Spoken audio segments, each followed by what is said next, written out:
إلى حضرة النبي المصطفى رسول الله صلى الله عليه وسلم وإلى كافة الأنبياء والمرسلين صلوات الله وسلامه عليهم أجمعين وعلى آله وأصحابه والتابعين وتابعيهم بإحسان إلى يوم الدين، وخصوصا إلى المؤلف العالم العلامة الشيخ عبد الصمد الفلنبني رحمه الله تعالى، وحجة الإسلام إمام الغزالي رحمه الله تعالى، وشيخنا أحمد فهمي زمزم رحمه الله تعالى، وإلى مشايخنا وآبائنا شيء لله لهم الفاتحة. أعوذ بالله من الشيطان الرجيم. بسم الله الرحمن الرحيم. الحمد لله رب العالمين الرحمن الرحيم مالك يوم الدين، إياك نعبد وإياك نستعين، اهدنا الصراط المستقيم صراط الذين أنعمت عليهم غير المغضوب عليهم ولا الضالين آمين. الحمد لله والصلاة والسلام على رسول الله وعلى آله وصحبه ومن والاه. سبحانك لا علم لنا إلا ما علمتنا إنك أنت العليم الحكيم. رب اشرح لي صدري ويسر لي أمري واحلل عقدة من لساني يفقه قولي، ولا حول ولا قوة إلا بالله العلي العظيم. لا حول ولا قوة إلا بالله العلي العظيم. لا حول ولا قوة إلا بالله العلي العظيم. أما بعد. Hadirin muslimin muslimat yang dirahmati Allah, kembali pada perbincangan kita kitab Sayrus Salikin ila Ibadati Rabbil Alamin, Al-Babul Khamis fi Asraris Siyam, bab yang kelima pada menyatakan rahsia berpuasa. Mula dengan fadail, kelebihan-kelebihan berpuasa, kelebihan Ramadan. Kita bincang pada malam ini muka surat 394. Dan lagi sabda Nabi sallallahu alaihi wasallam. Kita ambil awal sikit.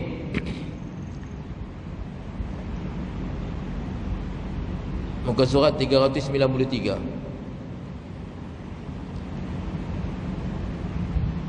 Dan lagi sabda Nabi sallallahu alaihi wasallam, likulli syai'in babun wa babul ibadati as-saumu. Likulli syai'in babun, bagi tiap-tiap sesuatu itu ada pintunya. Wa babul ibadati as-saum, dan bermula pintu ibadat itu puasa. Seperti mana masuk rumah ada pintu, masuk masjid ada pintu, begitu juga masuk gudang kita pun ada pintu. Begitu juga ibadat ada pintu dia. Maka untuk sampai kepada ibadat kena lalu ke pintu. Seperti mana nak masuk rumah kita kena lalu ke pintu. Jadi apakah pintu ibadat? Pintu ibadat as-saum, berpuasa. Likulli syai'in babun, bagi tiap-tiap sesuatu ada pintu dia. Wa babul ibadati as-saumu, dan pintu ibadat adalah berpuasa.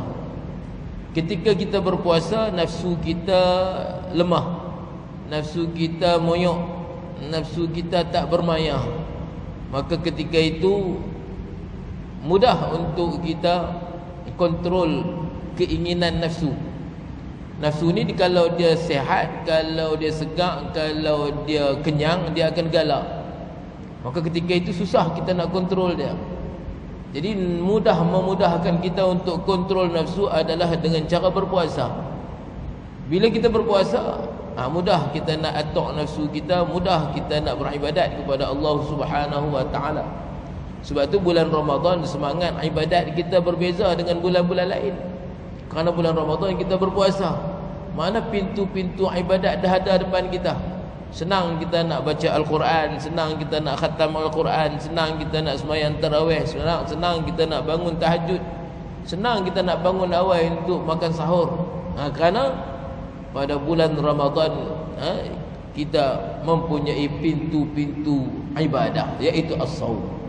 Itu maksud Nabi sallallahu alaihi wasallam, likulli syai'in babun wa babul ibadati as-saum. Jadi masuk kepada sesuatu melalui pintu mudah. Begitu juga masuk kepada ibadat melalui pintu dia, memudahkan kita untuk beribadat, iaitu berpuasa. Dan lagi sabda Nabi sallallahu alaihi wasallam, naumus shaimi ibadatun. Tidurnya orang yang berpuasa itu ibadah. Kenapa tidur orang yang berpuasa ibadat? Kerana tidur orang yang berpuasa ni sebab dia letih.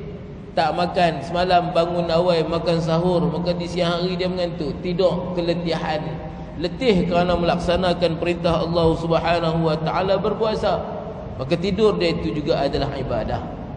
Kerana tidur dia disebabkan letih berpuasa, maka tidur juga ibadat. Ataupun dia tak letih berpuasa, dia tidur kerana apa? Untuk persediaan malam nanti untuk beribadat kepada Allah, bangun beribadat kepada Allah Subhanahu wa taala.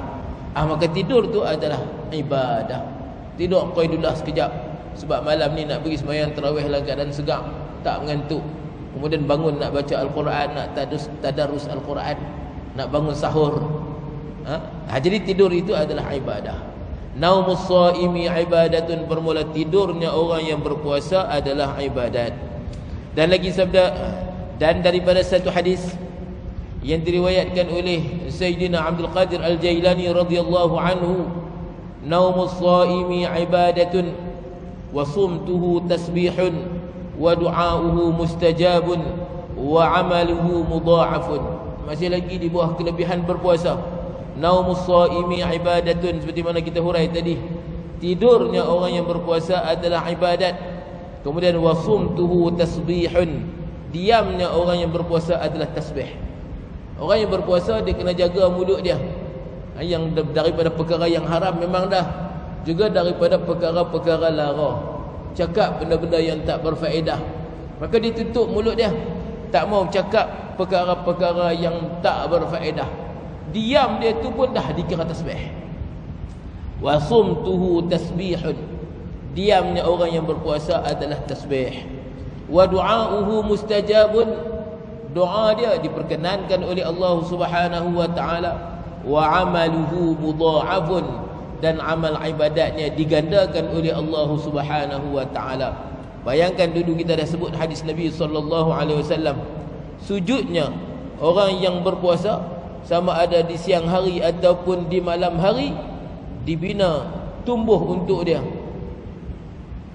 Tiap-tiap kali sujud, sama ada sujud di siang hari maupun di malam hari, tumbuh di sana satu pohon yang begitu rendang, andainya berjalan, andainya menunggang kuda di bawah bayangan pohon kayu yang tumbuh tadi ini, mi'ata sanatin, 100 tahun pun, semalam yaqta'uha, dia tak mampu untuk merentasi bayang itu. Itu nikmat yang Allah Subhanahu wa taala beri, ganjaran ataupun ganjaran pahala yang disediakan oleh Allah Subhanahu wa taala pada bulan Ramadan. Para malaikat beristighfar untuk orang yang berpuasa pada bulan Ramadan. Berapa malaikat? 70,000 malakin, 70,000 malaikat, sehinggalah dia berbuka puasa. Selama dia berpuasa tu, para malaikat beristighfar untuk dia. 70,000 malaikat beristighfar untuk dia. Itu kelebihan dia. Itu sebab disebut dalam hadis ini, wa amaluhu mudha'afun, amalan dia digandakan oleh Allah Subhanahu wa taala, ganjaran pahala dia. Dan lagi sabda Nabi sallallahu alaihi wasallam, idza dakhala syahru ramadhana futihat abwabul jannati wa ghulqat abwabun nari wa sufidat asyayatin wa nada munadin ya baghiyal khairi halumma ya baghiyasy syarri aqsur. Apabila masuknya bulan Ramadan, futihat abwabul jannah, dibuka pintu-pintu syurga. Bukan satu pintu, abwab ni banyak pintu. Pintu-pintu syurga akan dibuka. Wa ghulqat abwabun nar, ditutup pintu-pintu neraka. Terbukanya pintu syurga Allah Subhanahu wa taala menandakan rahmat Allah. Pada bulan itu melimpah ruah rahmat Allah Subhanahu wa taala berbanding bulan-bulan lain. Pintu langit dibuka, pintu syurga dibuka. Wa ghulqat abwabun nar, ditutup pintu-pintu neraka. Wa sufidatis syayatin, ditambat syaitan-syaitan semuanya ditambat. Wa nada munadin, dan memanggil oleh malaikat. Malaikat panggil, malaikat seru, ya baghiyal khairi halumma ya baghiyasy syarri aqsur. Wahai orang yang mencari kebaikan, siapa yang nak cari kebaikan, siapa yang nak kebajikan, siapa nak kebaikan, mari. Kerana bulan ni bulan rahmat. Bulan ni bulan keampunan Allah Subhanahu wa taala, bulan keredaan Allah. Mari. Bulan lain pun ada keredaan, bulan lain pun ada pengampunan, namun bulan ni bulan yang besar pengampunan. Bulan yang besar keredaan Allah Subhanahu wa taala, rahmat Allah melimpah ruah. Jadi ya baghiyal khair halumma, wahai orang yang cari kebaikan, masa inilah nak cari sebanyak mungkin. Wa ya baghiyasy syarri aqsur, wahai orang yang duk rajin buat maksiat, jangan selalu buat kejahatan, sudahlah, aqsur, berhentilah. Tak patut bulan rahmat masih lagi melakukan maksiat, bulan keampunan masih lagi melakukan maksiat, tak patut sangat. Ya baghiyasy syarri aqsur, wahai orang yang selalu melakukan kejahatan ataupun orang yang mencari kejahatan, orang yang berkehendak berbuat jahat, berhentilah. Boleh berhentilah, boleh siap sedia dah. Jadi mula daripada Rejab kita dah buat persiapan. Kita sentiasa berdoa, Allahumma barik lana fi Rajab wa Sya'ban wa ballighna Ramadan. Ya Allah, berkatilah Rejab kami, berkatilah Sya'ban kami, sampaikan kami ke Ramadan. 2 bulan sebelum Ramadan dah buat persiapan. Kita harap insya-Allah mudah-mudahan kita dapat bertemu Ramadan pada tahun ini, dan mudah-mudahan Ramadan ini menjadi Ramadan yang terbaik bagi kita berbanding Ramadan-Ramadan yang telah lalu. Andainya diberi peluang oleh Allah Ta'ala untuk bertemu dengan Ramadan, kemungkinan Ramadan terakhir, kemungkinan sahabat-sahabat kita, rakan taulan kita, kenalan kita banyak dah dijemput oleh Allah Subhanahu wa Ta'ala. Tahun lepas dapat bersama kita menyambut Ramadan, tahun ni dah tak ada, dah tak berpeluang. Kita pun tak tentu lagi, 2 bulan lagi mana tentu. Kita pun tak berani jamin untuk bertemu dengan Ramadan. Namun kita harap sangat, wa ballighna Ramadan, ya Allah, sampaikan kami ke Ramadan. Mudah-mudahan kita jadikan Ramadan yang akan datang ni Ramadan yang terbaik. Kita buat persiapan daripada sekarang. Antara persiapan kita adalah ni, kita murajaah, kita ulang kaji, kita muzakarah kembali perkara-perkara yang bersangkut paut dengan ibadat Ramadan, iaitu berpuasa. Dan lagi sabda Nabi sallallahu alaihi wasallam, inna ummati la yujazu ma qamu syahra ramadana. Faqala rajulun ya nabiy Allah ma jizyuhum? Faqala sallallahu alaihi wasallam, man intahaka fihi muharraman aw amila sayyi'atan aw shariba khamran aw zana lam yuqbal minhu ramadanu. وَلَعَنَهُ اللَّهُ وَمَلَائِكَتُهُ فِي السَّمَاوَاتِ إِلَى مِثْلِهِ مِنَ الْحَوْلِ فَمَنْ مَاتَ فِيمَا بَيْنَهُ وَبَيْنَ رَمَضَانَ فَلَيْسَ لَهُ عِنْدَ اللَّهِ حَسَنَةٌ. Jadi kita sebut kelebihan-kelebihan banyak daripada hadis Nabi sallallahu alaihi wasallam, mula dengan firman Allah, kemudian hadis-hadis Nabi sallallahu alaihi wasallam disebut oleh Hujjatul Islam Imam Al-Ghazali rahimahullahu taala. Dimulakan dengan hadis sahih 1, 2, 3. Kemudian disulami juga walaupun ada dengan hadis-hadis dhaif dalam bab fadailul a'mal, dalam bab kelebihan amalan, maka hadis dhaif boleh dijadikan panduan. Jadi Imam Ghazali, namun sebelum itu disebut dulu hadis-hadis sahih, hadis yang muttafaqun alaih. Itu fadilat kelebihan yang dijanjikan oleh Allah Subhanahu wa taala kepada orang yang berpuasa. Paling hebat sabda Nabi, firman Allah Ta'ala dalam hadis Qudsi, a'adattu li'ibadis sa'imin ma la 'ainun ra'at wa la udhunun sami'at wa la khatar 'ala qalbi bashar. Aku sediakan untuk hamba-hambaku yang berpuasa, kata Allah, ma la 'ainun ra'at, nikmat yang tidak pernah dilihat oleh mata, didengar oleh telinga, terlintas di hati. Betapa besar, betapa hebat. Innama yuwaffas sabiruna ajrahum bighairi hisab. Sesungguhnya dibalas pahala ganjaran orang yang sabar. Sabar menahan diri daripada makan minum, sabar menahan diri daripada perkara-perkara yang ditegah oleh Allah Subhanahu wa taala. Sabar menahan diri daripada perkara yang membatalkan puasa, membatalkan pahala puasa, mengurangkan nilai puasa. Yuwaffas sabiruna ajruhum bighairi hisab. Allah Ta'ala memberi balasan ganjaran pahala yang tak terhingga.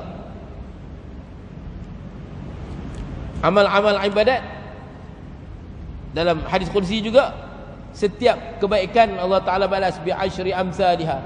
Kullu hasanatin bi'ashri amsalihha. Setiap kebaikan Allah Ta'ala balas bi'ashri amsalihha, 10 gandaan ila 700 du'afin, hingga kepada 700 kali ganda. Illa siyama, kecuali puasa, kata Allah. Fa innahu li wa ana ajzi bihi. Puasa tu bagi aku sendiri yang akan balas dengan balasan yang tak terhingga. Kalau ibadat-ibadat lain ada 10 sekurang-kurang ganjaran pahala gandaan 10. Namun dia boleh naik sampai 700 kali ganda. Adapun puasa melebihi 700 kali ganda, dan sampai banyak mana? Sampai tak terhingga. Bi ghairi hisab. Namun gandaan ataupun fadilat kelebihan yang disebut tadi adalah untuk orang yang mendapat rahmat daripada Allah Subhanahu wa taala di bulan puasa. Orang yang mendapat rahmat bulan puasa tu dia dapat. Ada orang yang tak dapat rahmat bulan puasa. Ini dalam hadis ni. Inna ummati, bahwasanya beberapa orang daripada umatku, kata Nabi sallallahu alaihi wasallam, iaitu tiada diberi pahala ibadat yang diberikan akan dia oleh mereka itu di dalam bulan Ramadan. Di dalam bulan rahmat Allah mencurah-curah, namun sedikit pun dia tidak mendapat rahmat Allah. Maka sembah seorang laki-laki kepada Rasulullah, ya Rasulullah, ya Nabi Allah, apa kehinaan mereka itu di dalam bulan Ramadan? Sebab apa sedemikian rupa jadi kepada lelaki tadi ni? Di bulan rahmat dia tak dapat rahmat pun, di bulan maghfirah dia tak dapat keampunan pun. Kenapa sedemikian rupa? Maka sabda Nabi sallallahu alaihi wasallam, barang siapa yang melanggar di dalam Ramadan akan yang diharamkan oleh Allah Subhanahu wa taala, yakni walaupun dah bulan rahmat, walaupun bulan keampunan, namun masih lagi dia melakukan perkara yang ditegah oleh Allah Subhanahu wa taala. Insya-Allah nanti Imam Ghazali akan sebut puasa khawas, puasa awam, puasa khawas, dan puasa khawasul khawas. Puasa awam ni tak makan, tak minum, tak buat benda yang membatalkan puasa. Memuntah dengan sengaja, memasukkan sesuatu dalam rongga, kan? Itu perkara yang membatalkan puasa. Itu biasa, kebiasaan orang awam, dia jaga benda-benda gitu. Namun ada lagi puasa khawas. Bukan sekadar dia jaga daripada perkara yang membatalkan puasa, bahkan dia juga jaga perkara yang menghilangkan pahala puasa. Iaitu dia jaga mata dia daripada perkara yang haram, perkara yang syubhah, dan perkara yang tak berfaedah. Mulut dia, telinga dia, seluruh anggota dia, dia jaga daripada perkara yang ditegah oleh Allah Subhanahu wa taala. Ini orang panggil puasa khawas. Puasa ni yang dapat ganjaran yang dijanjikan oleh Allah Subhanahu wa taala. Kalau dia puasa tapi masih lagi buat benda haram, ni dalam hadis ini, maka sembah seorang sahabat kepada Nabi sallallahu alaihi wasallam, ya Nabi Allah, apakah kehinaan mereka itu dalam Ramadan? Sebab apa jadi sedemikian? Ramadan berlalu, dia tidak dapat pahala pada bulan Ramadan. Maka sabda Nabi sallallahu alaihi wasallam, barang siapa yang membuka, yakni melanggar di dalam Ramadan akan yang diharamkan oleh Allah, mana dia buat benda yang Allah Taala haramkan, atau ia masih lagi membuat benda-benda amal kejahatan, atau ia minum arak, atau ia berbuat zina, nasihat tiada menerima Allah Ta'ala daripadanya akan Ramadan itu. Maknanya dia masih lagi buat benda haram. Puasa tak masuk makanan dalam mulut, tertelan sikit, ludah tuih, takut tertelan nasi yang lekat celah gigi dia, buang, tapi mulut dia mengumpat tak berhenti, kan? Maka walaupun puasa dia dari sudut fiqh tak batal, namun pahala puasa dia tak ada, tak dapat ganjaran ataupun fadilat yang dijanjikan dalam hadis-hadis sebelum ni, kerana masih lagi melakukan benda haram dan melaknat Allah Ta'ala dan malaikatnya daripada 7 petala langit akan dia, hingga kepada seumpama Ramadan daripada tahun yang lagi akan datang. Dia ni dilaknat, dikutuk oleh para malaikat. Habis Ramadan ni sampai Ramadan depan pula, mana sepanjang tahun tak dapat apa, rugi dia. Yang melaknat dia, Allah Ta'ala melaknat dia, Allah Ta'ala kutuk dia, dan juga para malaikat kutuk dia, laknat dia, sehingga tahun hadapan, sehingga Ramadan yang lagi akan datang. Dan jikalau ia mati di dalam antaranya, dan antara Ramadan yang akan datang itu, maka tiada baginya pada sisi Allah Ta'ala sebarang kebajikan. Kalau dia mati tak ada kebajikan, mati dalam keadaan dikutuk oleh Allah Ta'ala dan juga para malaikat. Rugi dia. Habis. Dan lagi sabda Nabi sallallahu alaihi wasallam, inna syaitana la yajri min ibni adam majrad dami fadayyiqu majariyahu bil ju'. Sabda Nabi sallallahu alaihi wasallam bahwasanya syaitan itu lalu ia daripada anak Adam itu pada tempat lalu darah, maka kamu picitkan, sempitkan akan tempat lalunya itu dengan berlapar, yakni berpuasa. Inna syaitan, sesungguhnya syaitan ni dia berenang mengikut saluran darah. Dia nak sampai ke hati itu, dia lalu ikut saluran darah. Dia nak ganggu hati manusia, dia masuk ikut mana? Ikut saluran darah. Jadi kata Nabi SAW, fadayyiqu, maka sempitkan saluran darah tadi bil ju'i, dengan berlapar. Kalau kita ini kinayah lah. Dengan berlapar, nafsu kita dia tak galak, tak mudah respon dengan hasutan syaitan, dengan bisikan syaitan. Lapar kan, orang ajak sembang, nak sembang pun tak semangat. Okay. Mana dia syaitan bisik dengan bisikan, dengan was-was dia. Orang yang berpuasa ni dia tak respon lah, dia kurang respon dia. Orang ajak bersembang benda tak faedah, benda berapa, dia pun senyap. Kawan lapar. Itu maksud fadayyiqu majariyahu bil ju'. Sempitkan saluran syaitan ni, saluran laluan syaitan ni bil ju' dengan lapar. Bila kita lapar, makna dia nafsu kita letih, nafsu kita moyok, nafsu kita lemah. Ketika itu dia tak galak menyahut bisikan syaitan tadi. Berbeza kenyang. Kenyang bisik syaitan bisik sikit je, dia lajak. Kenyang menyandak, lepas tu jumpa kawan, dia bergebang rayuh rendah, sebab kenyang. Berbeza lapar, duduk senyap, lepas asak, duduk tunggu sementara nak buka puasa.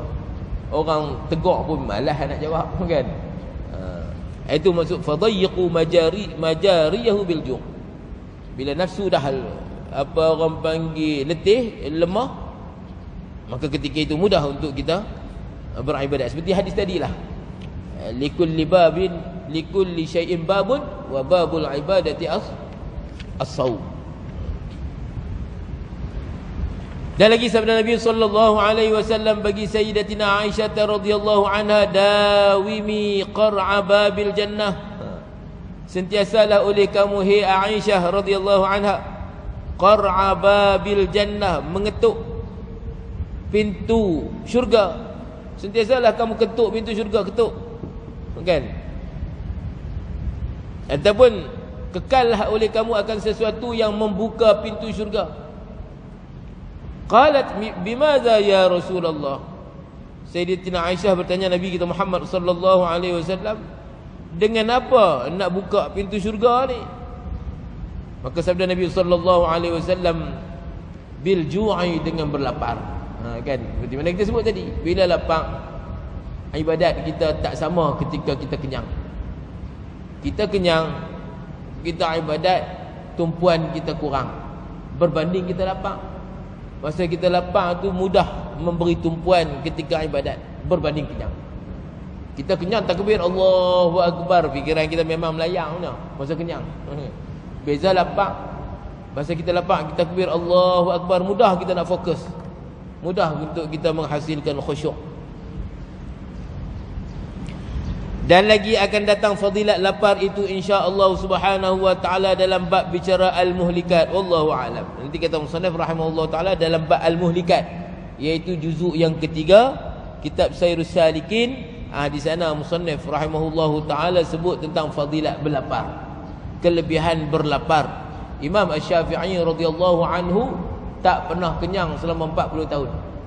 Itu cerdik Imam Syafi'i. Imam Syafi'i ni ketika mengaji dengan Imam Malik, dia bukan ada kitab, pinjam kitab kawan dia malam, dia baca ingat semua dah, besok mengaji kan. Tengah mengaji, apa yang Malik duk cakap tu dia catat di tangan dia, basahkan ayat liuk dengan rumput-rumput kering, tulis di tangan. Kering tulisan di tangan ni masuk dalam fikiran, ingat. Betapa cerdiknya Imam Asy-Syafi'i radhiyallahu anhu. Orang yang tak pernah kenyang selama 40 tahun. Kita tak pernah lapar selama 40 tahun ni, tak pernah lapar lagi. Ingat. Imam Syafi'i tak pernah kenyang. Terlupa satu benda, gelisah dah. Orang yang otak cerdik, orang yang tak pernah lupa, terlupa satu perkataan, risau dah.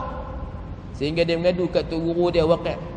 Syakautu ila waqi'in bisu'in hifzi fa arsyadani bitarkil ma'asi fa akhbarani bi anna al-'ilma nurun wa nurullah la yuhda li'asi. Satu ketika dia terlupa bukan banyak, sikit je. Dia pun mengadu kat guru dia, aku ni pelupa. Terlupa sikit dah mengadu kat guru, dah terlupa. Guru dia kata, tinggalkan maksiat. Imam Syafi'i fikir, aku buat apa? Ternampak tumit seorang perempuan. Dah kacau dah hafalan. Kita ni mata tak pantang kan. Dah ganggu dah hafalan. Fa arsyadani bitarkil ma'asi, guru aku pesan tinggal maksiat. Fa akhbarani bi anna al-'ilma nurun, guru pesan kepada aku bahawasanya ilmu tu cahaya. Wa nurullah la yuhda li'asi, cahaya Allah tak diberi kepada orang yang melakukan maksiat. InsyaAllah kata musannif rahimahullah ta'ala, bab 8 ni kita akan bincang panjang dalam bicara Al-Muhlikat, juzuk yang ketiga.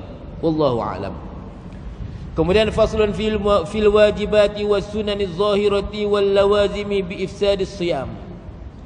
Imam Ghazali dia akan sebut puasa dari sudut zahirnya dan puasa dari sudut batinnya. Jadi bab ni, fasal ni, kita akan bincang al-wajibat, perkara-perkara yang wajib di dalam puasa, dan sunat-sunat yang zahir, perkara yang wajib yang zahir dan sunat yang zahir. Wal lawazim, dan perkara-perkara yang lazim, segala yang lazim dengan membatalkan puasa. Kita nak bincang wajib dalam puasa, sunat yang puasa dari sudut zahirnya, dan perkara-perkara yang membatalkan puasa. Adapun segala wajib yang zahir itu, maka iaitu 6 perkara. Jadi ini orang panggil murajaah, muzakarah kembali, ulang sebut balik syarat puasa, rukun puasa yang kita dah maklum. Adapun segala wajib puasa yang zahir itu, maka iaitu 6 perkara. Pertama, memeriksa permulaan bulan Ramadan itu dengan mengetahui akan dia, dengan melihat akan anak bulan Ramadan itu. Yang pertama, kalau kitab fiqh disebut sebab wajib puasa. Sebab ni yang pertama ni dia di bawah tajuk sebab wajib berpuasa. Kenapa wajib berpuasa? 2. Yang pertama, cukup hari ini 30 Ramadan. 30 Syaban. Hari ini 30 Syaban, besok wajib puasa. Ataupun malam ni nampak anak bulan, besok walaupun belum 30 Syaban. Hari ni hari ke-29. Malam ni kita tengok anak bulan, nampak anak bulan, maka esok wajib puasa. Jadi wajib puasa dengan 2 sebab. Pertama, nampak anak bulan. Yang kedua, cukup 30 Syaban. Kalau hari ni 30 Syaban, besok tak kira nampak anak bulan ke tak nampak anak bulan, wajib puasa. Yang pertama, kata musannif rahimahullah ta'ala, periksa, cari permulaan bulan Ramadan dan mengetahui akan dia. Kita tengok sendiri, periksa, kita nak tengok sendiri, ataupun kita tahu akan melihat, dengan melihat anak bulan Ramadan kita tahu ni orang habaq kat kita. Kita tengok sendiri, itu kita periksa permulaan bulan Ramadan, dan mengetahui akan dia dengan melihat akan anak bulan Ramadan itu.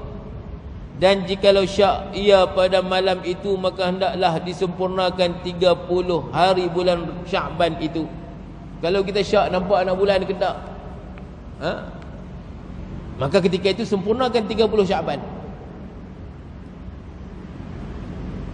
Dan memadalah melihat permulaan bulan Ramadan itu oleh seorang yang adil, dan tiada sabit permulaan bulan Syawal itu melainkan dilihat oleh dua orang yang adil keduanya itu.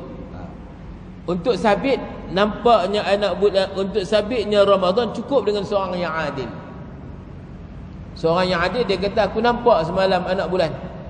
Maka ketika tu kita wajib berpuasa. Berbeza habis Ramadan. Habis Ramadan kena saksi dua orang yang adil. Tak cukup dengan satu. Untuk masuk ibadat cukup dengan satu orang yang adil. Adapun untuk habis ibadat kena ada dua orang yang adil. Habis ibadat makna dia masuk Syawal lah. Jadi untuk mensabitkan nampak anak bulan malam Syawal tu, itu perlu kepada dua orang yang adil. Dan barang siapa mendengar akan seseorang yang adil pada melihat permulaan bulan Ramadan dan percaya ia dengan dia, maka wajib ia puasa. Dan jikalau tiada dihukumkan oleh qadhi akan dia sekalipun. Orang yang adil mai cerita kat kita aku nampak anak bulan semalam, maka ketika wajib puasa. Maka ketika tu kita wajib puasa. Walaupun tak diisytiharkan oleh qadhi, tak sabit nampak anak bulan di sisi qadhi, tapi kita tahu yang habaq ke kita ni orang yang adil, kita percaya perkataan dia, maka ketika tu wajib kita wajib puasa. Habis. Yang kedua, berniat pada tiap-tiap malam Ramadan itu seperti diniatkan nawaitu shauma ghadin an ada'i fardhi ramadhan hadhihi sanati lillahi ta'ala. Yang kedua ni kalau kita fiqh dia termasuk dalam rukun puasa. Tadi ni yang pertama tu di situ ada dua tu. Yang pertama tadi ni di situ ada dua. Yang pertama cukup 30 Syaban, yang kedua nampak anak bulan. Itu dalam kitab fiqh disebut sebab wajib puasa. Sebab wajib puasa dua. Adapun yang kedua di sini, yang kedua yang Imam Ghazali sebut ni adalah rukun puasa. Yang pertama niat pada tiap-tiap malam Ramadan. Ini kita mazhab Imam Syafi'i. Beza niat sembahyang dengan niat puasa. Niat sembahyang ni dia niat sembahyang, dia niat ketika buat. Apa yang dikatakan niat? Qasdu syai' muqtarinan bil fi'li. Qasad nak buat sesuatu serta buat. Kita sembahyang, kita takbir sembahyang. Masa mana kita niat? Masa kita mula-mula sembahyang tu, iaitu ketika takbiratul ihram. Allahu Akbar. Di situ ada niat kita. Mana di awal perbuatan. Itu orang panggil niat. Qasdu syai' muqtarinan bil fi'li. Berbeza puasa. Puasa wajib niat sebelum. Kalau sembahyang wajib niat serta awal perbuatan sembahyang. Adapun puasa wajib niat sebelum puasa, pada malam hari. Bila waktu puasa kita? Waktu puasa ketika naik fajar tu. Niat tu niat sebelum naik fajar. Itu kata musannif, niat pada malam Ramadan. Jadi niat ni ada niat wajib serta, ada niat wajib dahulu, ada niat harus serta, dan harus dahulu. Macam bab zakat. Zakat ni harus kita niat sebelum beri, dan harus kita niat ketika beri. Sebelum beri kita sukat dapat padi kita banyak, kita pun sukat siap, kita tolak sebelah. Ini aku nak jadikan zakat. Kemudian ada mai orang yang berhak terima zakat, dia pun ambil padi itu. Masa dia ambil kita tak niat, kita niat masa kita perasin. Boleh. Itu bab zakat. Zakat ni boleh niat sebelum.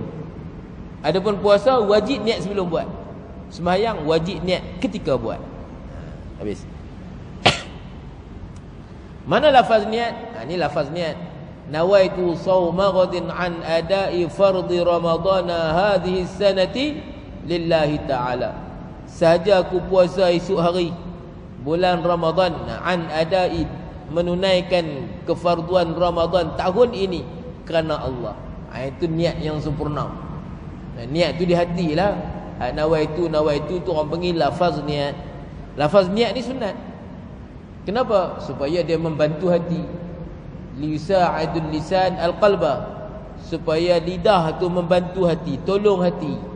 Maka usalli nawaitu tu hukum dia sunat. Seperti mana Imam Nawawi sebut dalam kitab dia. Dan wajib dijatuhkan niat itu pada malam sekira-kira dahulu daripada terbit fajar. Dan tiada memada niat puasa fardu sama ada Ramadan atau lainnya pada siang hari, dan memada niat puasa sunat pada siang hari dahulu daripada gelincir matahari sebelum mengerjakan sesuatu yang masuk ke dalam perutnya pada siang hari itu yang ia membatalkan puasanya itu.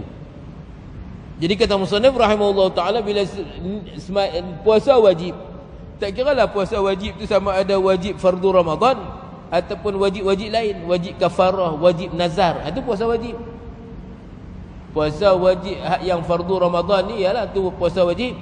Kemudian puasa wajib juga dengan sebab nazar, ataupun puasa wajib juga dengan sebab kafarah. Jadi puasa-puasa yang wajib ni mesti niat pada waktu malam. Adapun puasa sunat harus diniat pada siang hari sebelum tergelincirnya matahari, selama mana dia belum buat perkara yang membatalkan puasa.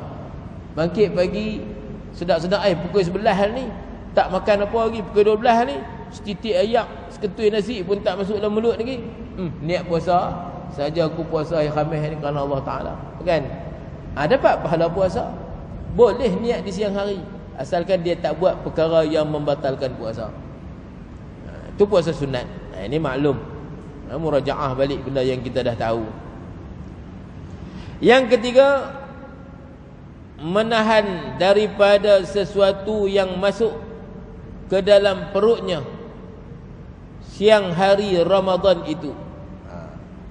Rukun ni termasuk rukun puasa lah. Wajib ni wajib atas nama rukun. Tadi wajib atas nama sebab, yang pertama. Yang kedua ni wajib atas nama rukun. Jadi rukun puasa ni ada 3.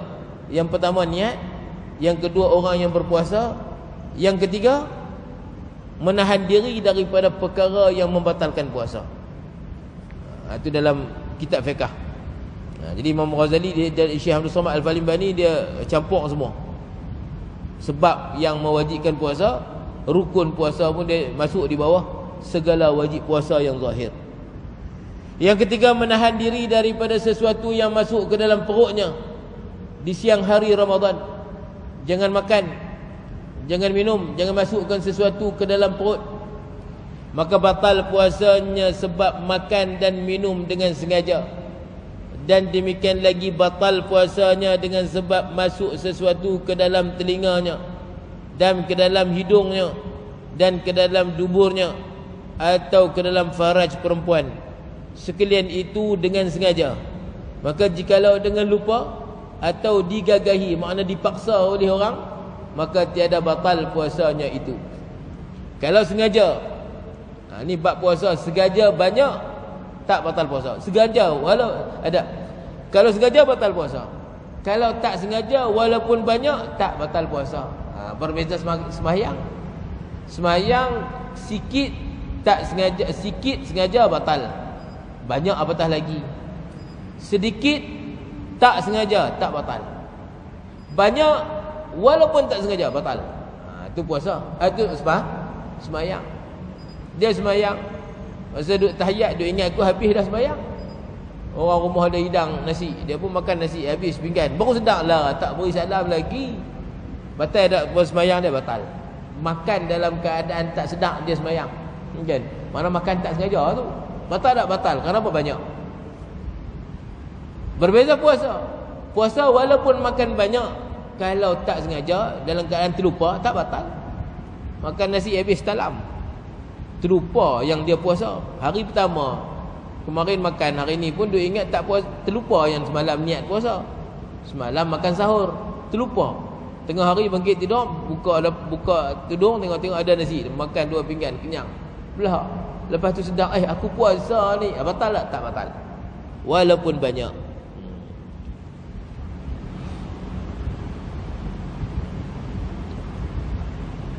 Yang keempat, menahan daripada jima' pada siang hari Ramadan itu, iaitu daripada memasukkan zakar ke dalam faraj atau ke dalam dubur dengan sengaja. Maka tiada batal puasanya itu jika ia jima' dengan lupa. atau dengan digagahi, dipaksa orang. Dan jikalau ia jima' pada malam atau ia bermimpi lalu keluar mani, maka pagi-pagi ia junub, nescaya tiada batal puasanya itu. Tetapi sunat ia mandi junub itu dahulu daripada terbit fajar. Batal puasa kalau jima' setubuh di siang hari Ramadan setelah naik fajar, itu batal. Kalau semalam dia setubuh, tiba-tiba belum mandi wajib lagi, mana dia berada dalam keadaan junub, naik fajar, masuk subuh, sah tak puasa dia? Sah. Cuma kata musannif sunat mandi sebelum naik fajar, bukan wajib. Jadi orang yang berjunub sunat mandi sebelum naik fajar.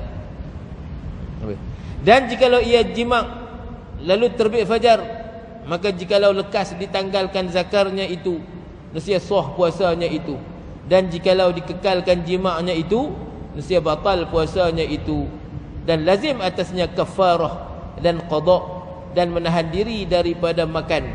Ni. Namun ketika dia bersubuh, tiba-tiba orang pang subuh, maka ketika itu selesai segera, dia kata. Cepat keluar, dia kata. Jangan duduk lama, jangan teruskan subuh. Kalau teruskan subuh, maka ketika itu kalau dia berhenti dengan segera, puasa dia sah. Mana puasa tu tak kena qada, puasa tu masih sah. Namun kalau dia teruskan subuh dia, maka ketika itu wajib dia bayar kafarah. Batal puasa dia, wajib dia bayar kafarah dan wajib qada. Apa dia kafarah dia? Puasa 2 bulan berturut-turut.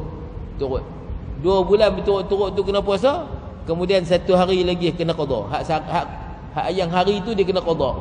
Kemudian tambah lagi kafarah 2 bulan. Dan menahan diri daripada makan dan minum di siang hari. Dah semalam dia dah batalkan puasa dengan subuh, besok tu boleh makan nasi tak? Tetap tak boleh makan.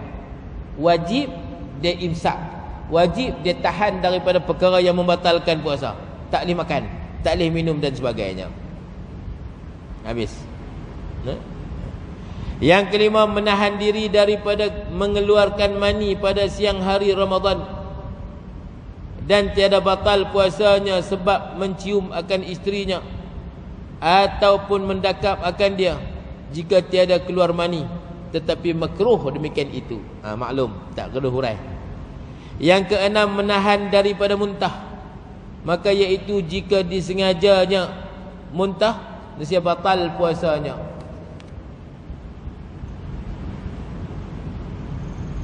Dan tiada batal puasanya jika muntah dengan tiada disengajakan.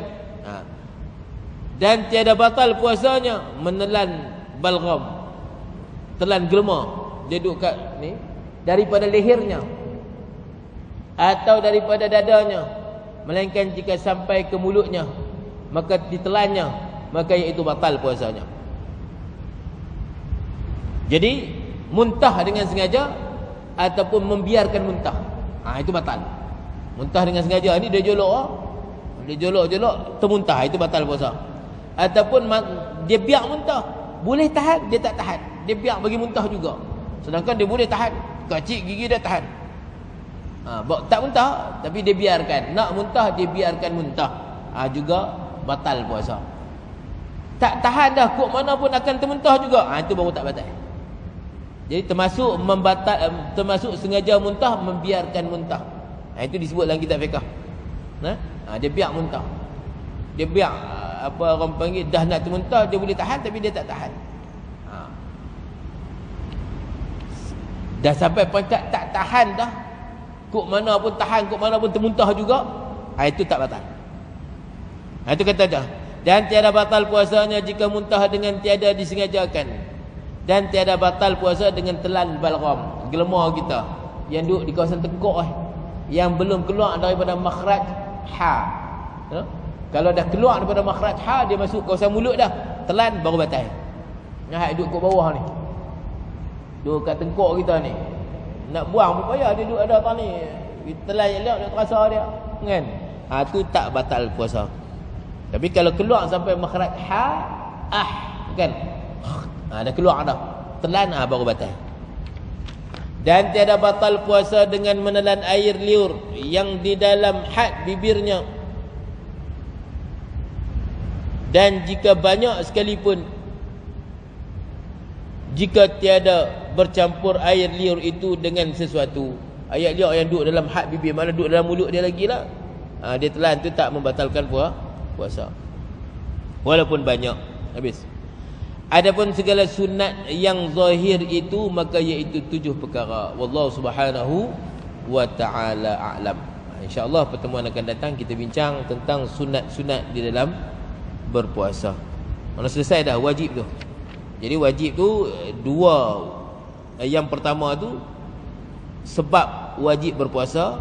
Kemudian yang kedua, yang ketiga, yang keempat, yang kelima, yang keenam tu sebenarnya dia duduk di bawah tajuk orang panggil rukun puasa. Jadi rukun puasa ada 3. Yang pertama orang yang berpuasa, yang kedua berniat di waktu malam, yang ketiga menahan diri daripada perkara yang membatalkan puasa. Wallahu subhanahu wa ta'ala a'lam. Bismillahirrahmanirrahim. Alhamdulillahirabbil alamin wassalatu wassalamu ala asyrafil anbiya'i wal mursalin wa ala alihi washabihi ajma'in. Allahumma anfa'na ma 'allamtana wa 'allimna ma yanfa'una wa zidna 'ilma warzuqna fahma. Allahumma arzuqna fahman nabiyyin wa hifzal mursalin wa ilhamal malaikatil muqarrabin wa hdina bi hidayatil 'arifin. Allahumma waffiqna li ta'atik wa atmim taqsirana wa taqabbal minna. Allahumma ij'al a'malana khalisatan liwajhikal karim.